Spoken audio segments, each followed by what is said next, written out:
अक्सर काफ़ी ऐसे बहुत सारे पेरेंट्स कहते हैं कि उनका बच्चा उनसे दूर हो रहा है, हाथ से निकल गया है या हाथ से निकल गई है।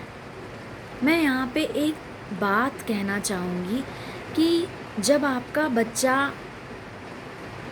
आपसे कुछ माँगता है, लेटेस्ट फ़ोन या वॉच या छोटा है तो खिलौना, उसके एक कहने पे उसे वो आप दिला देते हो। इसके साथ ऐसी स्पेस ज़रूर क्रिएट करना कि जब उसे अंदर कोई बात सता रही हो तो वो आपसे आकर कहे। फिर दूसरी बात ये है कि उसे समय पर खाना हम ज़रूर खिलाते हैं, वो भी उसका फेवरेट, सुबह का नाश्ता टाइम पे, दोपहर का खाना टाइम पे, रात का खाना टाइम पे। पर सिर्फ इतना ही काफ़ी नहीं है।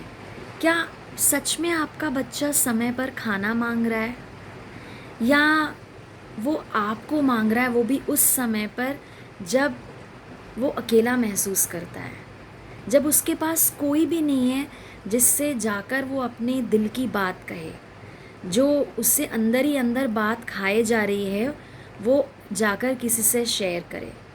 उस वक्त सबसे ज़्यादा ज़रूरत होती है उसको। अगर हम इन चीज़ों का ख़याल रखें तो बुढ़ापे में किसी माँ को इस बात की चिंता नहीं होगी कि उसका बेटा अपनी बीवी का हो जाएगा, या एक बाप को इस बात की चिंता नहीं होगी कि उसकी बेटी किसी लड़के के साथ अफेयर ना कर ले और उसे पता भी ना चले।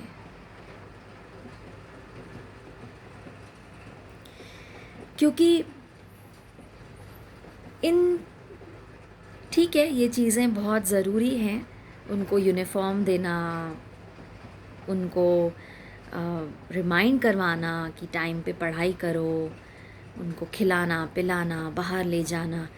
लेकिन इसके साथ साथ जो बहुत ही ज़रूरी चीज़ें होती हैं, जो बहुत ज़रूरी बातें होती हैं, जो उस बच्चे को एक अडल्ट बनाती हैं, जब वो 15 साल का बच्चा या 14 साल का बच्चा, 8 साल का बच्चा, वो किस तरह के माहौल में पला बड़ा होता है, वो किस तरह की बातें सुनता है, किस बात पे उसको तारीफ़ मिलती है, किस बात पे उसको डांट पड़ती है, उसी कंडीशनिंग से वो बड़ा होता है। इतने बच्चों की तारीफ़ करते हैं ना, दूसरों के बच्चों की तारीफ़ करते हैं या खुद के बच्चों की भी तारीफ़ करते हैं, लेकिन शायद ही ऐसे कोई होते हैं माँ बाप जो अपने बच्चों को कहते हैं, बेटा आई बिलीव इन यू। अच्छे मार्क्स पे तो हर कोई तारीफ़ करता है, oh you got 20 on 20, wow beautiful. या अगर वो मार्क्स कम लाए तो उस पर डांट ज़रूर पड़ती है, लेकिन ये कोई नहीं देखता कि उसके एफ़र्ट्स, उसके पीछे क्या है, क्या रोक रहा है उसको पढ़ने से, क्या चल रहा है उसके दिमाग में ये जो वो नहीं पढ़ पा रहा है। या शायद पढ़ाई उसका फोटे ही नहीं है, उसकी वो पसंद ही नहीं है, उसकी पसंद कुछ और है और पसंद कुछ और है, उसके बावजूद भी वो एफ़र्ट्स डाल रहा है। So what? Not everybody can be a topper, yaar, in the class. At least your child is trying. He he did his effort and he got 15 on 20.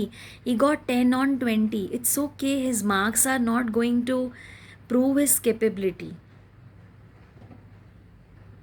ये क्यों नहीं देखा जाता है कि उसको वो सब्जेक्ट नहीं पसंद आता है या उसको वो सब्जेक्ट नहीं समझ में आता है, उसके बावजूद भी उसने वो एफ़र्ट्स डाले।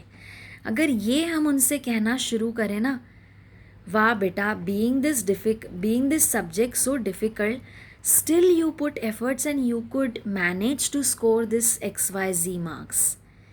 लेकिन यूजुअली हम यही कहते हैं और हमने भी ऐसा ही सुना है, अरे इसका ना हिस्ट्री वीक है, इसका ना मैथ्स बहुत वीक है, इसका ना मैथ्स में ही प्रॉब्लम होता है, इसका ना हिस्ट्री में ही प्रॉब्लम होता है, ये ना हमेशा लैंग्वेज में ही जाता है। Can you imagine the type of programming being done in his brain? कल वो जब बड़ा होगा तो वो अपने ड्रीम्स को जब अचीव करने की कोशिश करेगा, जब वो प्रैक्टिस करेगा, किसी अपने एम के लिए कुछ एफ़र्ट्स डालेगा, तो जब वो फेल होगा तो उसके दिमाग में क्या आएगा? अरे यार, मुझसे तो होता ही नहीं है। यहीं से तो आता है फेलियर एटीट्यूड। ये भी एक रीज़न है फेलियर एटीट्यूड का।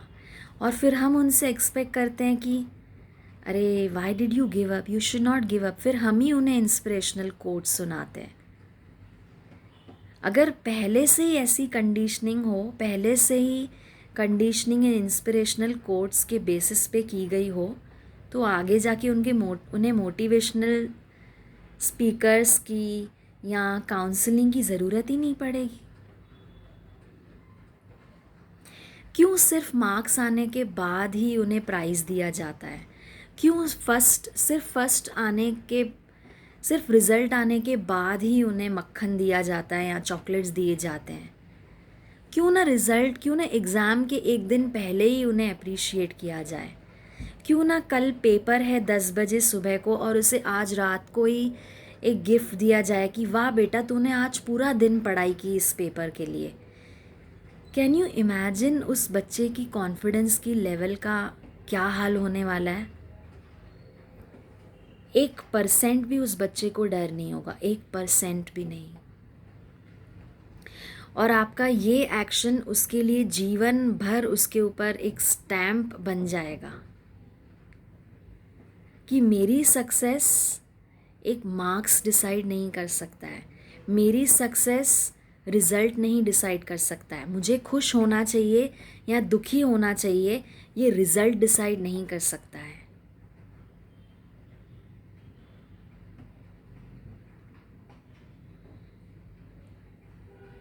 आपका क्या ख्याल है? कमेंट्स में ज़रूर बताइएगा।